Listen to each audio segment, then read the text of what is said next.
नमस्कार, मैं कुमार श्याम। राहुल गांधी और कांग्रेस पदयात्रा कर रहे हैं, कन्याकुमारी से चले हैं और करीब 5 महीनों की यात्रा है। तो राहुल गांधी जो यात्रा कर रहे हैं उसके निहितार्थ क्या है, उसका संदेश क्या है और क्या राहुल गांधी को एक बार फिर से राजनीति में स्थापित किया जा सकता है या कर पाएगी, ये महत्वपूर्ण है। क्योंकि भाजपा आरोप लगाती है कि यह जो यात्रा है यह दरअसल राहुल गांधी को एक बार फिर से लॉन्च करने का तरीका है, लेकिन राहुल गांधी लॉन्च होने से रहे। इसलिए क्योंकि राहुल गांधी को बार बार एक बार फिर से स्थापित करने की, एक नई पारी शुरू करने की कोशिशें लगातार होती रही है कांग्रेस की तरफ से, लेकिन राजनीति के अंदर पद यात्रा को एक अंतिम शरणस्थली माना जाता है। यानी ये अंतिम संजीवनी है। पद यात्रा के बावजूद भी किसी नेता को राजनीतिक रूप से फायदा नहीं होता है, लोगों से उसका संपर्क नहीं बनता है, तो यूं कह लीजिए कि उनका जो राजनीतिक कैरियर है वो ख़त्म समझिए। राहुल गांधी के नेतृत्व में कांग्रेस ने 2014 का चुनाव लड़ा, 2019 का चुनाव लड़ा और दोनों ही चुनावों में जो बड़े चुनाव थे, प्रधानमंत्री के चुनाव थे, लोकसभा चुनाव थे, बड़े अंतर से कांग्रेस हारी।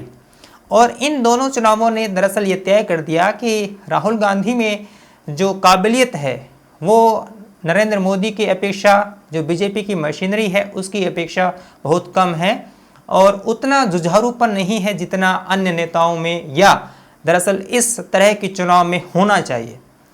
तो राहुल गांधी पद यात्रा कर रहे हैं। उससे पहले मैं आपको बता देता हूं कि ये जो पद यात्रा का कॉन्सेप्ट है ये अचूक कैसे है। जिस राजनेता ने भारतीय राजनीति में पद यात्रा की है उसको राजनीतिक रूप से फायदा हुआ है और ठीक 2024 से पहले राहुल गांधी के द्वारा की जा रही इस पद यात्रा के मायने निकाले जा सकते हैं। शुरुआत अगर करें हम भारतीय राजनीति में पद यात्राओं की, तो महात्मा गांधी ने दरअसल इस प्रयोजन का इस्तेमाल किया था अंग्रेज़ों के विरुद्ध।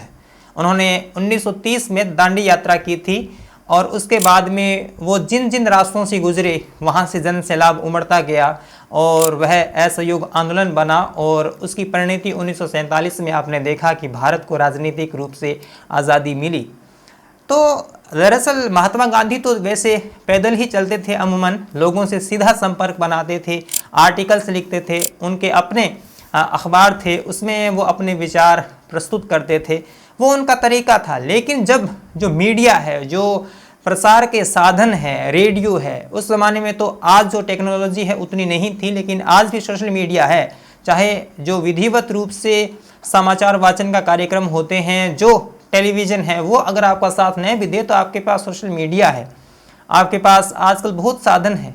लेकिन पद यात्रा एक ऐसा कॉन्सेप्ट है जो महात्मा गांधी ने भारतीय राजनीति में एक तरीके से उसका सूत्रपात किया और आपने देखा कि अंग्रेज़ों के खिलाफ किस तरह से महात्मा गांधी के साथ लोग आए। उसके बाद में इमरजेंसी के बाद 1977 में इंदिरा गांधी ने पदयात्रा की थी, इसलिए क्योंकि आपातकाल के दौरान जो क्रूरताएं, जो शोषण हुए, उस पर मैंने एक विशेष वीडियो बनाया है, आप जाकर देख सकते हैं किस तरह से उन्होंने किया। उसके बाद में उन्हें जनता की तरफ से नकार हासिल हुआ, वो सत्ता से बाहर हो गई, तो उन्हें लगा कि अब जनता से सीधा संपर्क बनाना चाहिए, तो उन्होंने पद यात्रा की और 1980 के अंदर वो फिर सत्ता में स्थापित हुई। आगे देखें, लाल कृष्ण आडवाणी ने 1990 में रथ यात्रा की थी और जो राम मंदिर का मुद्दा था वो जन जन तक पहुंचाने के लिए वो न केवल अखबारों तक सीमित रहे, टेलीविज़न तक सीमित रहे, बल्कि उन्होंने सोचा कि हमें जनता तक जाना चाहिए। तो लाल कृष्ण आडवाणी ने रथ यात्रा की, उसका जो हासिल है वो आप देख रहे हैं कि बीजेपी किस तरह से अपने उत्कर्ष पर है। 2 लगातार लोकसभा चुनाव बड़े फासले से जीत चुके हैं और लोकसभा में उनके पास प्रचंड बहुमत है। उसके बाद में अगर देखें तो चंद्रशेखर, जो हमारे पूर्व प्रधानमंत्री थे, उन्होंने 1983 के अंदर करीब 4260 किलोमीटर की पदयात्रा की थी। वो किसके खिलाफ?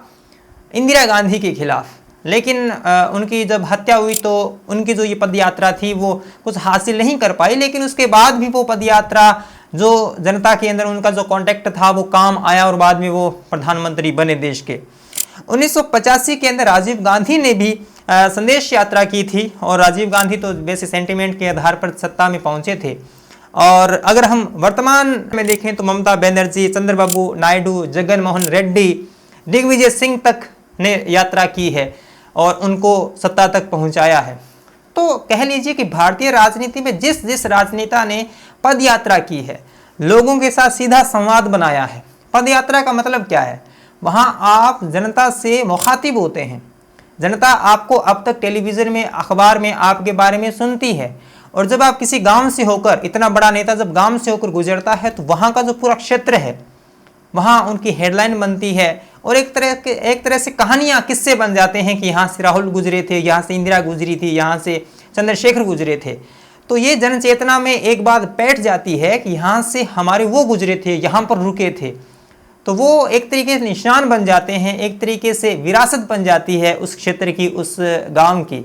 और ये जो एक जन नेता का जनता से जुड़ने का जो तरीका है, ये पुराना है लेकिन अचूक है। जब आपके सारे हथियार फेल हो जाएं तब आपके पास, जनता के पास सीधा जाना बनता है, और पद यात्रा ही एक ऐसा माध्यम है जो राहुल गांधी के द्वारा किया जा रहा है।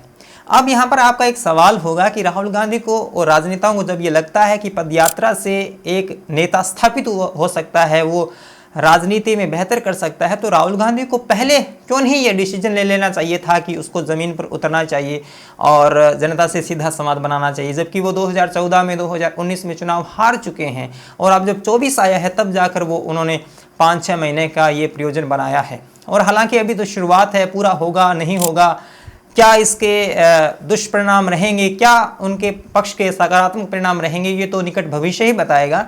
लेकिन इसके पीछे की जो सोच है, जो विचार लगा है, वो पहले क्यों नहीं लगा? इस यात्रा में एक शख्स जुड़ा है, उस शख्स को उतनी हाईलाइट नहीं मिलती होगी, उतना उसका नाम नहीं लिया जा रहा होगा, लेकिन मेरी दृष्टि, मेरी समझ ये कहती है कि ये जो पद यात्रा का विचार रहा होगा, ये तथ्य नहीं है, ये मेरा मानना है, और हो सकता है कि आपके दिलो दिमाग में भी यही चलता होगा। योगेंद्र यादव को जब आम आदमी पार्टी से निष्कासित किया गया था, तब उन्होंने 2016 में जल हल यात्रा की थी, पद यात्रा की थी। उसके बाद में 2018 में भी उन्होंने पद यात्रा की थी। तो जैसे योगेंद्र जी लोहिया की पृष्ठभूमि से आते हैं, किशन पटनायक उनके राजनीतिक गुरु हैं, तो उस वह राजनीति दरअसल गांधी से प्रेरित है। मार्क्सवाद का वह भारतीय संस्करण है, और उसी संस्करण को लेकर योगेंद्र जी भारतीय राजनीति में अपना एक स्थान रखते हैं। तो मुझे लगता है कि राहुल गांधी की इस पदयात्रा में कदमताल योगेंद्र जी भी कर रहे हैं। योगेंद्र जी इस पदयात्रा के एक तरीके से सूत्रधार हो सकते हैं। मुझे ये लगता है कि यह जो विचार है, ये योगेंद्र जी का हो सकता है कि राहुल गांधी को ज़मीन पर उतरना चाहिए और जनता से सीधा संवाद करना चाहिए, क्योंकि इस भारत जोड़ो यात्रा की जब घोषणा हुई थी तो दिल्ली के अंदर जो कार्यक्रम हुआ था उसके अंदर मंच संचालन योगेंद्र जी कर रहे थे, और जो इस यात्रा के अंदर सिविल सोसाइटीज़ जो संगठन इसके साथ जुड़े हैं, उसमें स्वराज इंडिया भी एक है, और उनको इकट्ठा करने वाले योगेंद्र जी है, और योगेंद्र जी खुद पैदल चल रहे हैं।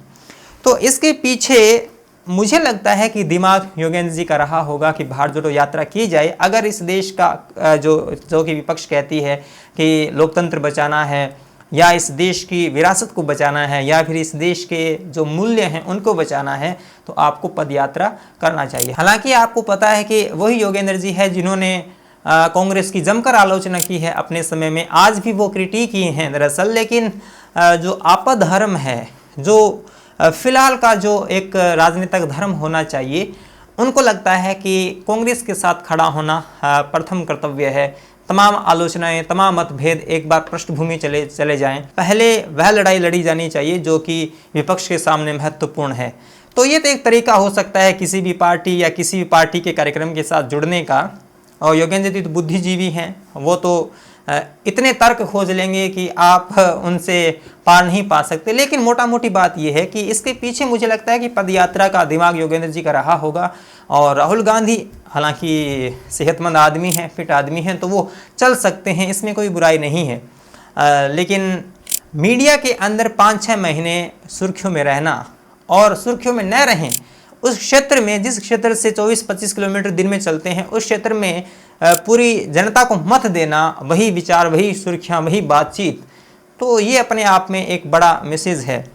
और कांग्रेस का कोई भी अध्यक्ष बने चाहे, इस पदयात्रा के बाद में राहुल गांधी एक बड़े नेता, एक स्थापित नेता बनकर उभरेंगे, और मुझे लगता है कि राजनीतिक कैरियर की यह एक मील का पत्थर साबित होगी यात्रा जो राहुल गांधी कर रहे हैं।